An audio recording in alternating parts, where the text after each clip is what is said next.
how to download and use ChatGPT. First thing first, let me make it very clear that ChatGPT is not available in apps or software firms, so the only thing that you can do is to go to your browser and search for chat.openai.com. From here, you will be able to access ChatGPT. After you go to the website, an interface something like this will appear, and from here, you can either log in, or if you're new to the ChatGPT, you can sign up. And if you're new and you want to sign up for ChatGPT, click on sign up option, and after that you can sign up using Google or Microsoft account. Choose any of the option that you have, but now I'm going to continue with Google. After that, give your first name and last name and click on continue, and a phone number will be required to verify, and give your phone number. OTP will be provided. Enter your OTP and you will be signed up for OpenAI or ChatGPT. And after that, you can log back into the ChatGPT and something like this will appear on the screen.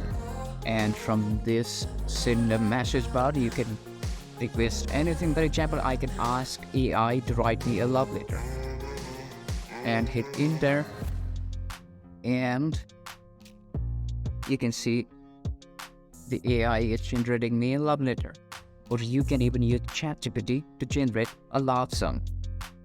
And you can see, you can give the ChatGPT some prompts and it will generate you everything that you would love to. And you can basically write like teach me quantum mechanics, and it will do accordingly.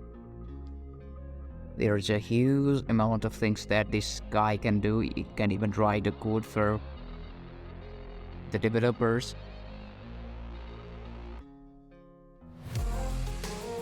So this is it. This is just a basic guide on how to use ChatGPT, how to sign up to ChatGPT and use some of its features.